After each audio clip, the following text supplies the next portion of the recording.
Kawi Alex Washira. Lakini kabla tuelekee huko ni kwamba kamati ya Seneti kuhusu ugatuzi inakutana na tume ya kusawazisha mishahara ya watumishi wa umma SRC kujadili malipo ya wawakilishi wadi. Kadhalika kamati hiyo itawahoji maafisa wa mamlaka ya ukusanyaji ushuru nchini KRA pamoja na baadhi ya wawakilishi wadi kuhusu mishahara yao na marupurupu wanayotaka yaongezwe. Tusikilize kinachoendelea kwa hivi sasa. That is not landed. Pay him this week. Still, the salary is there. Now, what is happening to the speakers of the county service board? They are now building, and the chair, you know, we should really sympathize. We are having carpet, we are having that, and yet we have no penny in our pocket. The equilibrium is different. You are earning, and yet you are on a carpet. So that is now the problem that we are having. And the speaker is telling us that we do, the circular says you be paid this way. So what they are doing, we are building. If you go to Nakuru, for example, our chamber, Mr. Speaker, is the class 1, but yet Karaja has no suit. The reason being the pay.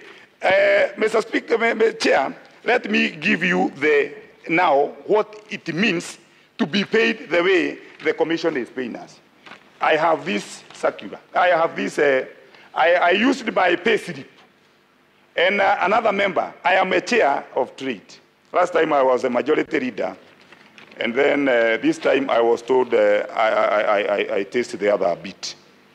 So, chair, basic salary for an MCA is 36. I want us to have a pen. And senators, you assist us. So that when we are crying to you, you know that this is the cry of a justified and downtrodden man. Basic salary, 86,625. I'm reading my pay slip. House rental, 45,000. Responsibility allowance, 26, just because I'm a chair. If you are vice chair, you are paid 23. If you are not, you are paid 16. Telephone allowance, since 2013, it has never gone up. It has remained stationary like a soldier at 5,000. Salary adjustment by this particular time for a member of county assembly. For a speaker is 130. For a member of county assembly is 12,750. Then car maintenance, the car that I will also talk about, the one that now I use, you borrow from the assembly, it is a loan. Car, that one is 30. So what is the total? Total earnings, 205,525. That is what is there. Now, let us come to the reality. The reality now is this. Karanja, Chair, what is the maintenance of the car amount? 30,615. Now you need car alone, eh? So what is now happening? Now deductions. Family banks, where we are custodian and where we borrow this money, is that they deduct 44,509 for the 2 million that I took now for the car. Then that for mortgage, wanakata 49,610, and that I will explain that one. Then I am a member of UDA. UDA still says that because I vied with their ticket, I am being deducted 5,000. Maybe because of the drastic economic times, they will review that. Then PSU1, now where we are, I am deducted 54,045.95 cents. And then that is now the PSU1. Then NHIF auto, 1,700. What is the total deduction? It is 154,865.90 cents. For this one of family bank mortgage, because of a pay slip, you know a pay slip, you must remain with that. Because now if they deducted everything, it will now off-road, you know, it will be against the law. They come with a penny now. They deduct 16,000. So from 50,000 that was left, and I remember I'm elected, 50,000, you reduce now 16, this is now my total pay, annually, SRC, 34,000. A person who has been elected. Yeah, what is the 16 for? 16? This is now monthly. 16 is for what? 16, I say that you can't mortgage. Mortgage they cannot deduct money that will go against the law in terms of the pay slip. Because the pay slip, the money that you must get is the that. Therefore, they do it mechanically and manually in the assembly. So they reduce the rest because it is error. Therefore, the money I'm left.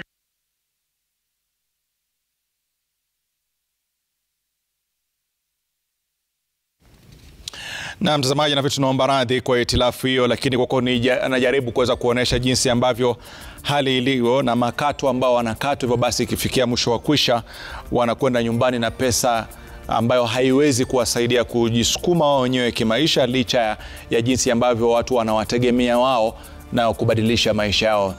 Ni mjadala ambao bado unaendelea katika majengo ya Senate, na hali ikiwa shwari bila shaka tutakuwa tunaelekea hapo. Kumbuka yote inakuja katika kile kitendawili cha kwamba tulikuwa na hapa studioni wakati fulani na pia wakatuonesha payslip, kuonesha kwamba hakuna kitu ambacho wanajivunia kwa nacho nyumbani, na ikijulikana kwamba kila asubuhi wako na watu chungu zima afisini nyumbani wakitaka usaidizi wa hela pia kutoka kwao. Hivyo basi wameona kwamba ni busara wawaeleze wale ndugu zetu wa SRC na waoneshe payslip yao na makato ambayo yanakatwa, ili wajue kwamba hali ni ngumu sana, hususan kwa wawakilishi wadi wetu wao. Turudi tusikie kinachoendelea zaidi. And they will also talk about it. Now we are having 77. Even if you are in Wajir and you are traveling, for example, and this one is important, senators. This 34,000 from Kenongi, where I'm a member of county assembly. Without the increment of petrol, you know, it was increased. If I am going to the assembly in Nakuru, I am supposed to fuel my vehicle 5,000. So 5,000, and we go to the assembly 4 times, because the last one, the fourth one is the committee one, chair. Therefore, if you put 5,000 times 4, that is already 20, times 4 weeks, that is a month.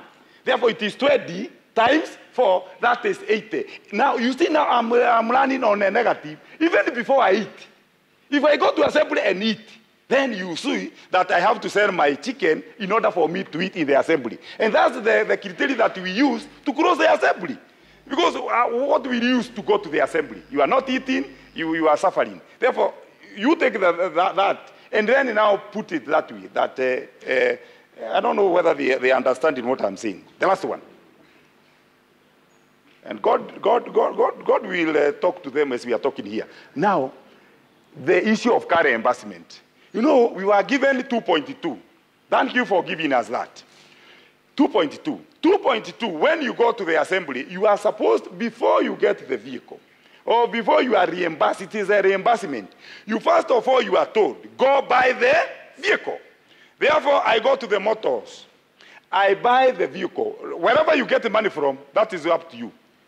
You get the vehicle. After you get now the vehicle, because you are supposed to be reimbursed, you are asked, bring your logbook to justify that you bought. You submit the logbook. You are told bring an invoice. You innocently submit the invoice because you bought. You are told to bring the agreement. You bring because you bought. You give it. And then that money, you are told now you get reimbursed. You know what is happening? Other than now getting the 2.2, the one that you used to buy the vehicle, you are now subjected by our brothers here and sisters, the 30%. Therefore, what did you get home? 1.5 something. Where is the money that the 600 that you used by that particular time, now that one, they are left with it, that they have tax due. Therefore, our plea is that why are you double taxing the MCA? You told us to buy the 2.2. And remember, if your vehicle, if you take the receipts that are below 2.2, what you are reimbursed is less than that 2.2 minus that percent tax. Therefore, we have been subjected to all types of heinous act. This is now what we can call, it is catastrophic. It is terrible. We are suffering a chair. And therefore, our plea is that, because now we have told them on their broad right, and in the face of the cameras, and because they are here, and they are here, they have listened, They have seen, like Jesus Christ, now they are touching because I have submitted this one. Can they now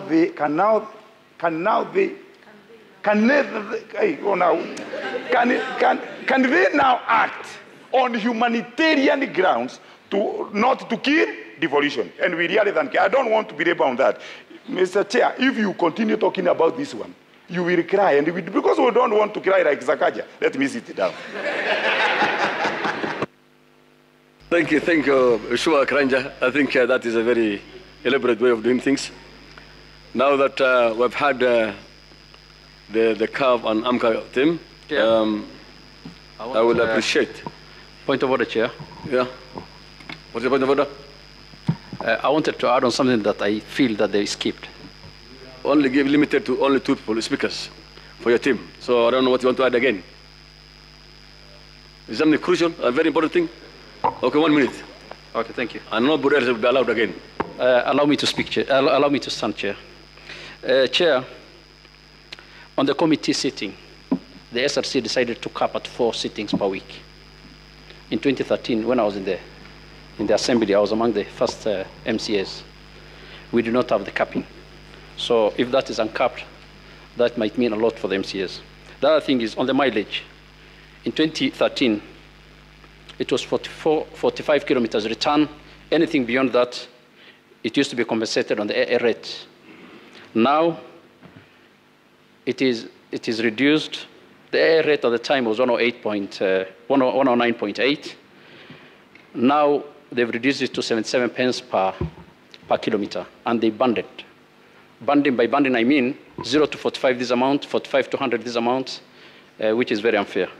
The other issue, which is very sticky, is there's no office. The only office that is operationalized at the assembly is that of the speaker. The rest of the other offices are not operationalized. So you can just imagine the deputy speaker has no office, the majority leader, minority leader, and the whips, they don't have offices. And this is because of the circular sent by SRC. So how do you expect only the speaker to have an office that's operational? This is a unit which is very, very important, and I think that needs to be taken into account. All these monies we are talking about is available at the assembly. It is cut in the budget, so there will be no stress at the national level. So if this is done, I think it will save a lot. Thank you. Chair, question. You said the mileage was reduced from 100 and what? 108.9 in 2013. Currently, the air rate is 154. Currently 154. Currently is 154. That is what is used at the National Assembly and the Senate. And yours? Ours is 77 pence. And before it was 108? 108.9. Okay. Yes. Okay, very well, very well. I think that is okay, and that's in order. I think SRC, you have had the concerns. My only concern is it's against the rules of employment that salary is supposed to be going upwards and not downwards. So I am asking you, what parameter do you use or what factors do you use to reduce the basic salaries for MCAs? One thing you should know is the MCA is actually the front line legislator who is always with the communities, unlike the MP maybe who can run away from where the community are. And these people are really exposed to many other problems, burials, school fees, so many things. One other thing is job descriptions. What competition do you use for their salaries? I mean, that you base their salaries. 2, what is your take that they don't have? This is a very large group, and they don't have a representative at the SRC commission, because it's almost 47 counties, and nobody represents them their interest. Therefore, I want you to give us your time and maybe explain us as to why there has been salary being reduced, moving downwards instead of going upwards, unlike any other employer. Maybe that is my questions. SRG, karibu. I want to recognize Mheshimiwa Sergei, as a friend of the committee, and one member who came later. Can you introduce yourself, Mheshimiwa Lemten? Good morning, everyone. Chairman and all protocol observed. I am Senator Hezena Lemaletian, member of the committee. Good morning, Chair. Gerard Gay Kiprotich is my name, Senator Nandi County, and the MCS champion.